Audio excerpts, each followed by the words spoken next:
Baju panci dan macamnya itu memang katanya memang dari Bangkalan katanya. Jangan-jangan memang ada hubungan dengan keraton Bangkalan.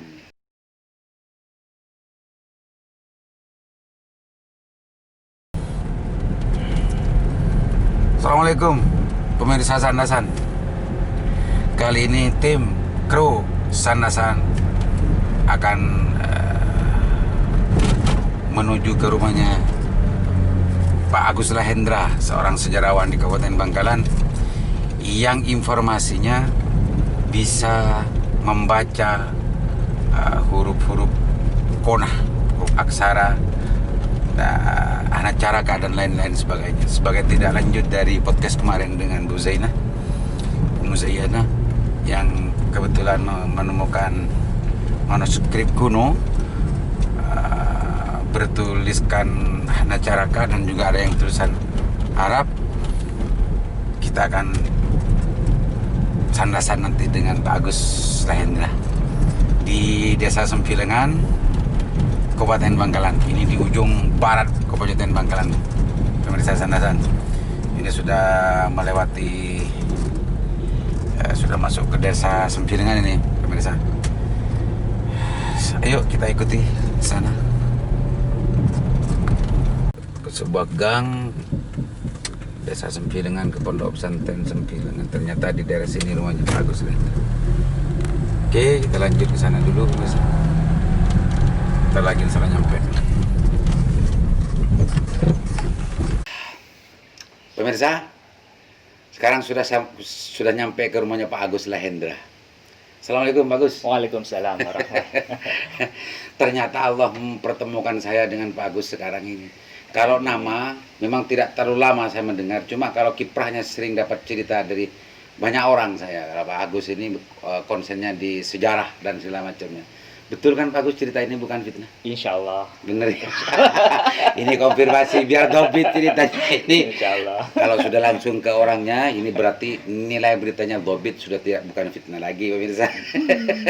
Bagus, kemarin tuh saya kedatangan tamu dari Kokop, Ibu Muzayyana dan timnya. Kebetulan leluhurnya mempunyai barang-barang kuno dan baru ditemukan oleh Bu Muzayyana ini. Ceritanya ada di YouTube pemirsa, silahkan diakses di YouTube Sandasan. Dan memang kesulitan, termasuk saya tidak tahu. Kalau memang melihat dari barangnya, makhluknya, memang kertasnya dari kayu kayaknya Pak Agus. Tapi itu prediksi saya.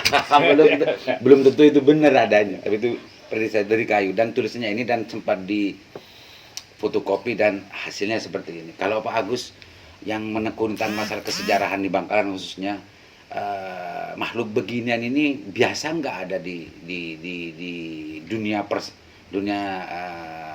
teman-teman tim persejarahan itu. Baik, bismillahirrahmanirrahim. Sangat biasa ya. Ini sejak masa Majapahit itu memang sudah ada.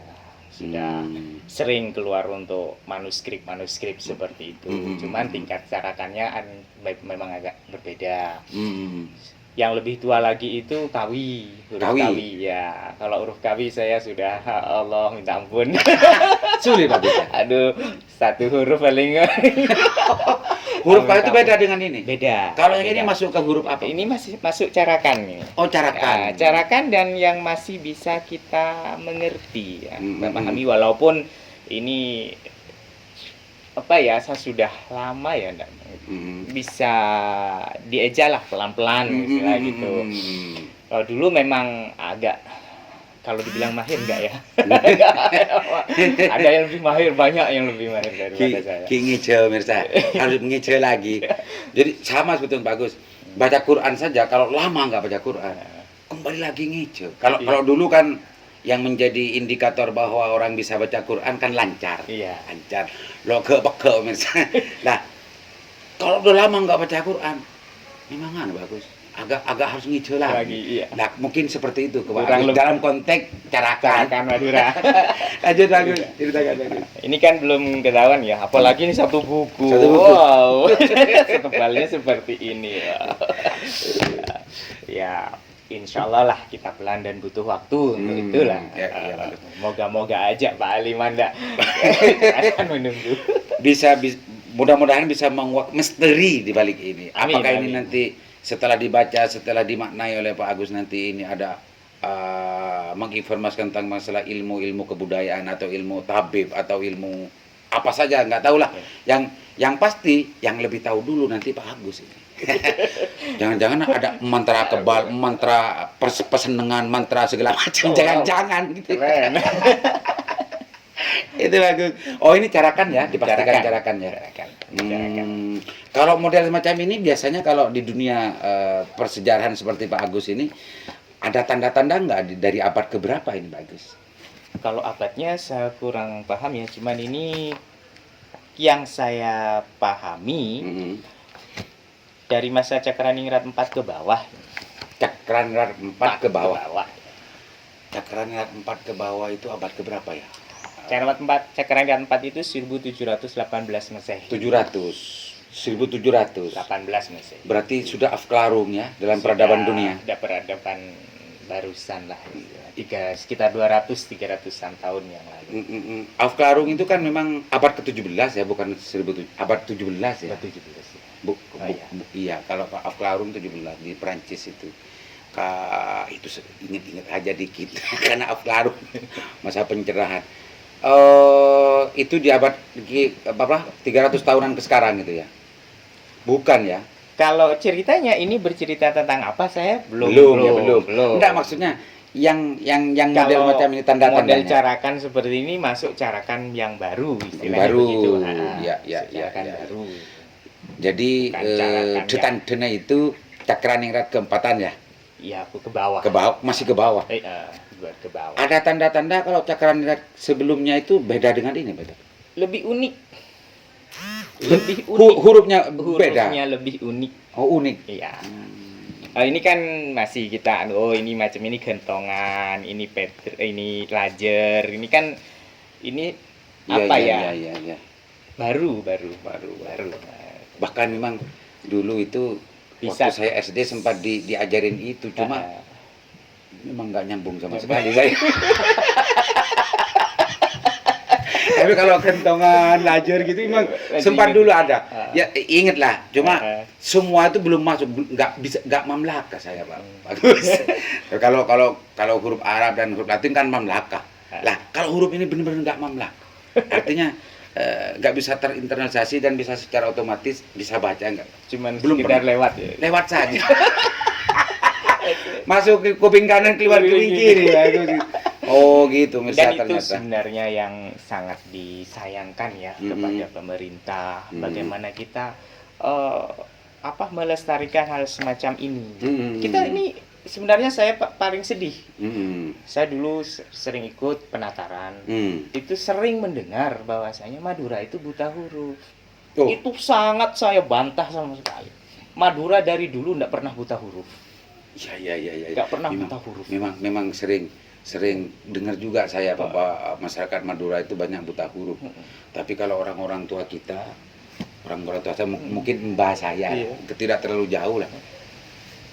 Ada benarnya juga, bukan buta huruf dalam konteks memang tidak sekolah Pak Gus dulu, Pak Gus. Sebentar gini masalahnya. Sekarang saya tanya, yang mengatakan buta huruf, saya tuliskan di papan huruf carakan. Tolong dibaca, itu huruf Madura. Anda bisa enggak? Kalau Anda tidak bisa baca itu berarti Anda yang buta huruf. Iya. Karena apa? Madura dulu mungkin tidak bisa baca huruf Latin, itu bukan hurufnya dia. Iya. Coba baca kasih huruf Arab sama huruf carakan, lancar orang dulu baca. Iya Pak. Oh iya, saya sempat bicara begitu sama. Ini mungkin ini menjadi sesuatu atensi dari semua orang yang punya jiwa kesejarahan dan kebudayaan. Pak Agus ini saya sempat bicara dengan Topik Monyong. Dia membandingkan tentang masalah huruf Arab, huruf Cina, huruf ini dan segala macamnya. Nusantara ini mempunyai huruf sendiri, kenapa tidak memakai hurufnya sendiri gitu? Ya, itu memang sering dibicarakan ya di dunia Pak Agus ya. Saya sering itu dulu. Iya. Saya jujur mangkel, saya sakit hati saya kalau dikatakan orang Madura buta huruf. Aduh, yang mana yang buta huruf? Kakek nenek kami itu nggak pernah buta huruf. Itu buktinya dia bisa baca. Sebentar, diubah dulu hurufnya, jangan Latin, kasih huruf Arab. Nah, kalau tidak bisa buta huruf Latin, nah itu mungkin. Pemirsa, sebelum kita mendalami lebih lanjut tentang masalah manuskrip ini dan juga hal-hal lain yang penting untuk kita rasani di pagi hari ini di rumahnya Pak Agus, saksikan dulu video komersial berikut ini.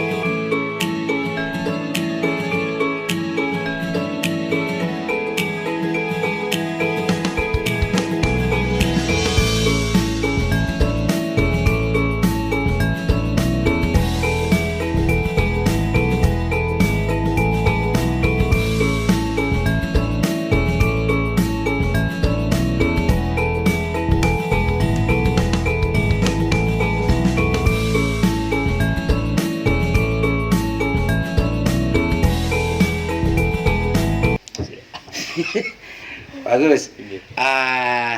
Ini banyak orang yang memang menunggu-nunggu, Bagus. Ini sebetulnya apa? Bisa apa namanya? Manuskrip ini apa? Kaitannya dengan sejarah Bangkalan bagaimana? Atau memang jangan-jangan memang ada keterkaitan dengan sejarah Madura, sejarah Bangkalan atau sejarah Nusantara? Semuanya masih belum terkuak sebelum bisa dibaca kan begitu, Bagus. Tapi kalau memang dari bahannya dari yang pakai kertas kayu itu, kalau menurut dari dunianya Pak Agus ini itu biasanya di abad keberapa? 1700 1800 itu masih kayu. Masih kayu. Oh, 1800 sekarang sudah sekarang 2000. 400 tahunan ya? Bukan 400 tahunan. Ini masa Cakraningrat 2, masa Cakraningrat 1 itu sudah kayu ya. Waktu Majapahit yang lontar. Majapahit itu lontar. Di atas itu ya, lontar. 14 abad ke-14-an itu, Bang. Masanya Demung Pelakaran itu Ini. atas itu masih lontar. Sudah itu, tapi carakan juga kalau masa Cakraningrat, masa Panembahan Lemah Dhuwur itu karena kerajaan di sini, kerajaan Arosbaya itu sudah dibuka sebagai kerajaan Islam. Itu masuklah itu apa namanya, Arab. Islam apa namanya? Huruf-huruf Arab. Huruf-huruf Arab gitu ya, masuk. Arab, gitu. Ada infiltrasi budaya. Ya, betul. Betul sekali. Ya. Bagus. Kemarin sempat memang waktu di studio itu Bu Muzayyana sempat bercerita termasuk silsilahnya menurut dia. Itu memang Cu Panci dan macamnya itu memang katanya memang dari Bangkalan katanya. Jangan-jangan memang ada hubungan dengan keraton Bangkalan. Apanya manuskrip ini? Menurut penuturannya di Sandasan kemarin memang katanya memang anaknya siapa? Kadirun katanya. Kadirun itu kan terakhir ya kalau Pak Kadirun. Bukan. Oh, Sultan Abdul Kadirun. Iya, nanti saya urut. Oh gitu ya. Itu tapi informasi yang mereka ceritakan itu, tapi namun itu semua masih belum ada dipastikan cerita itu benar atau tidaknya. Ada keluarga keraton yang melarikan diri ke Kokop, katanya ke Dupo, dan ya berkeluar dari Dupo dan akhirnya menjadi buju itu di Dupo dan dijadikan leluhur Dupo. Itu salah satu penggalan ceritanya. Apa benar ada di cerita-cerita keraton Bangkalan termasuk Abdul Kadirun itu ada putra dan keluarga yang hilang? Sebenarnya sedikit saya ceritakan ya, tentang tanah tata urut. Kalau terhitung dari Panembahan Lemah Dhuwur, itu Panembahan Lemah Dhuwur tahun 1531. Terus kemudian Raden Koro, bawahnya kemudian Cakraningrat 1. Nah, ini sudah dinasti Cakraningrat. Cakraningrat 1, Cakraningrat 2, Cakraningrat 4. Karena Cakra 3 dan Cakra 4 bersaudara. Ya. Jadi langsung ke anak ya, jalur anak. Cakra 4, kemudian putranya Sultan Cakra Adini. Putranya Cakraningrat 4 itu Cakra Adiningrat 5. Kemudian putranya Cakra Adiningrat 5 itu Sultan Cakra Adiningrat 1. Cakra Adiningrat 1. Sultan Cakra Adiningrat 1 berubah dari kerajaan ke kesultanan. Oh ya, betul. Sultan Cakra Adiningrat 1, kemudian mempunyai putra Sultan Cakra Adiningrat 2. Sultan Cakra Adiningrat 2 ini adalah Raden Abdul Qadirun. Oh, yang 2 ini. Ya. Kemudian punya putra lagi Panembahan, berubah lagi ke Panembahan. Panembahan Cakra Adiningrat 6. Panembahan Cakra Adiningrat 7. Kemudian punya putra Panembahan Cakra Adiningrat 8. Pemirsa yang ingin tahu tentang masalah urutan dari cerita barusan, buka juga di Sandasan waktu Sandasan mendatangkan Tepan Cimmi. Ya, dan dari cerita dari Arsbaya juga tentang masalah perubahan-perubahan tentang pemerintahan dari kesultanan, dari Panembahan dan juga Cakraningrat dan segala macamnya itu utuh di sana dan insya Allah menjadi dokumen digital nanti itu. Bagus, lanjut bagus. Untuk ranahnya Sultan Cakra Adiningrat 2 atau yang lebih dikenal dengan Sultan Abdul Qadirun, masyarakat lebih mengenal Sultan Abdul Qadirun. Ya, betul. Jadi Sultan Cakra Adiningrat 2 ini ranah bercerita beliau itu sebenarnya adalah Mbah Hamid, Bame. Oh ya. Kalau saya dari adiknya Sultan Cakra Adiningrat 2 dari Sultan Abdul Qadirun. Anunya silsilahnya. Ya. Jadi yang lebih yang lebih tedak untuk membicarakan hal itu memberikan Teme berarti. Ternyata Pak Agus ini adalah warga keraton, keturunan keraton. Ini Pak Raden Agus berarti. Tapi saya tidak kalah sama Teme, saya sudah diangkat menjadi Raden Mas saya. Ingat itu. Lanjut, kaitannya dengan tadi itu. Kira-kira Pak Agus. Kalau ini memang diceritakan bahwasanya salah satu dari keluarga keraton semasa keraton di Bangkalan. Keraton itu ada 5 kali perpindahan. Arsbaya, Madegen, Tunjung Sekar Kedaton, kemudian di sini, kemudian ke Bangkalan. Bangkalan itu ada 2 kali perpindahan dari Bang Bawang kemudian ke keraton. Ya, betul. Itu kalau ini betul masa Sultan Abdul Qadirun, ya berarti itu adalah tahun 1800-an pertengahan. Nah, cerita ada keluarga yang hilang itu benar? Betul. Di sana ada, bukan hilang ya, istilahnya keluar dari tahun itu. Betul. Cuman untuk menceritakan lebih detail, pas takut kurang ajar gue. Karena bukan hak saya gitu, kan walaupun saya tahu. Oke. Tapi ya pastikan saja karena memang kalau itu sudah menjadi keimanannya Pak Agus untuk tidak mengeluarkan itu, dianggap tidak sopan dan macamnya itu. Tapi itu cerita itu memang betul ada ya. Betul. Mungkin saja ada kaitannya dengan penemuan manuskrip ini. Insya Allah kita buka nanti setelah pelan-pelan kita. Itu Musa. Kalau ini nanti sudah bisa terkuat, maka akan ada cerita penggalan-penggalan cerita tentang Keraton Bangkalan yang akan lebih menyempurnakan lagi. Dan ini adalah buktinya manuskrip ini atau yang lain-lain yang tapi dibawa semua sama orang yang kemarin. Ada yang pakai bahasa Arab juga, kitab-kitab kuno itu. Oke, Pak Agus. Den Agus. Janganlah, biasa saja. Raden itu urusan kekeratonan, Agus itu adalah urusan kekiaian. Ini kalau waktu pembelajaran saya di mahasiswa, ini sama-sama kelompok feodal semua ini. Kan iya bagus. Kelompok Hindia. Ini yang justru memunculkan yang namanya nabi baru menurut orang-orang ahli sosialis yang namanya Marxis itu. Leonis. Oke, bagus. Barangkali ada hal yang mau lebih ditegakkan lagi dari urusan manuskrip ini atau hal-hal lain yang penting untuk diberikan untuk disampaikan ke publik, khususnya kepada Sandasan, pemirsa Sandasan, juga kepada pemerintah daerah, pada yang lain-lain, semua pihak lah. Silakan Pak Agus. Terima kasih. Bismillahirrahmanirrahim. Yang pertama yang ingin saya sampaikan adalah semoga pemerintah dalam kaitannya dengan huruf carakan ini jangan sampai punah, gitu ya. Jangan sampai punah. Tidak cukup hanya belajar carakan di SD saja, ya, tidak cukup. Ya, jadi carakan ini adalah huruf asli kita, huruf Nusantara, huruf asli Nusantara. Jadi bagaimana ini dilestarikan, bagaimana anak itu dimengerti untuk carakan sampai bisa membaca carakan itu seperti halnya membaca huruf Latin biasa. Dan jangan gitu ya. Yang kedua, kepada masyarakat yang memiliki manuskrip tertentu yang masih tersimpan di kediaman masing-masing, itu ayolah monggo kita didedar bareng-bareng untuk dihadirkan, bisa dimengerti baik kepada keluarga yang bersangkutan maupun kepada masyarakat secara umum. Itu harapan dari saya seperti itu. Intinya jangan sampai punah. Jangan sampai punah. Oke, Pak Agus, pemirsa, Pak Agus ini adalah pemerhati kebudayaan, pemerhati kesejarahan dan sebagainya. Yang saya ngerti dan saya tahu dari penjelasan dari banyak orang bahwa Pak Agus Lahendra ini adalah sejarawan, lebih tepatnya sejarawan.